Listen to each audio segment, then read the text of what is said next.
தன்னுடைய டேபிளில் 3 ஃபைல்ஸ் இருப்பதாகவும் அந்த ஃபைல்ஸை அவர் திறந்து பார்க்க வச்சிடாதீங்க அப்படிங்கிற தோணியில் எங்களுடைய அரசை குற்றம் சாட்டுகின்ற வகையில் குறிப்பிட்டு பேசியிருக்கிறாரு. பார்ட் 2 ஆஃப் டிஎம்கே ஃபைல்ஸ் நம்ம சொன்ன 11 பேர் இல்லாமல் அடுத்த 21 பேர் பார்ட் 2ல் வரும். அதெல்லாம் பயப்படுற ஆளே கிடையாது. பார்ட் 3 வரும். டேட் அனௌன்ஸ் பண்ணியாச்சு. ஜூலை முதல் வாரம் சொல்லியாச்சு.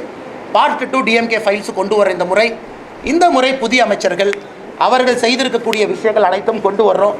அதனால் நீங்கள் தயவு செஞ்சு டிஃபமேஷன் சூட்டு போட்டுட்டீங்க, அதுக்காக நாங்கள் அடங்கிடுவோம் அப்படின்னு நீங்கள் எதிர்பார்க்கக்கூடாது.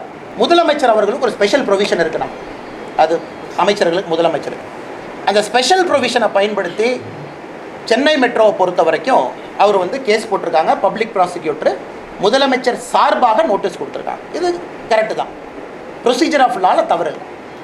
இப்போ முதலமைச்சருக்கு சென்னை மெட்ரோ விஷயம் களங்கத்தை ஏற்படுத்தியிருக்குன்னா முதலமைச்சரை பற்றி அவருடைய அமைச்சர் பேசியிருக்கக்கூடிய ஆடியோவை ரிலீஸ் பண்ணது அதே களங்கத்தை ஏற்படுத்தியிருக்கு.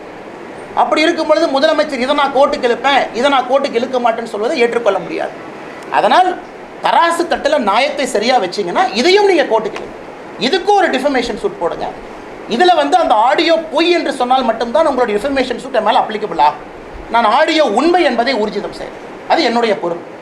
அதே நேரத்தில் சென்னை மெட்ரோவும் கூட சிபிஐ பிரிலிமினரி என்கொயரி ரெஜிஸ்டர் பண்ணிட்டாங்கன்னா அது டிஃபமேஷன் கிடையாது, அது சிபிஐ என்கொயரிக்கு போயிடும். சிபிஐ பொறுத்தவரை சென்னை மெட்ரோ 200 கோடி ரூபாய் கம்ப்ளைண்ட்டை நம்ம கொடுத்தாச்சு. அது சிபிஐ கையில் இருக்குது. நீங்கள் அஃபீஷியலாக சிபிஐட்ட கேட்டுக்கலாம், பத்திரிகை நண்பர்கள். அது சிபிஐ என்கொயரி பண்ணி பேசிக் எவிடன்ஸை கேதர் பண்ணிவிட்டு அவங்க சட்டத்தின்படி அதை கொண்டு போவாங்க. அதனால் முதலமைச்சரை பொறுத்தவரை ஒரு டிஃபமேஷன் சூட்டில் 200 கோடி ரூபாய் லஞ்சம் என்னுடைய இமேஜை களங்கம் பண்ணியிருக்காங்க, இவர் மேலே ஆக்ஷன் எடுக்கிறோன்னு சொல்வது கோர்ட்டிலே நான் முடிவெடுத்து காட்டுகின்றேன். அது லோக்கஸ் ஸ்டாண்டியே சிஎம்க்கு இல்லை என்பதை நான் கோர்ட்டில் முடிவெடுத்து காட்டுறேன்.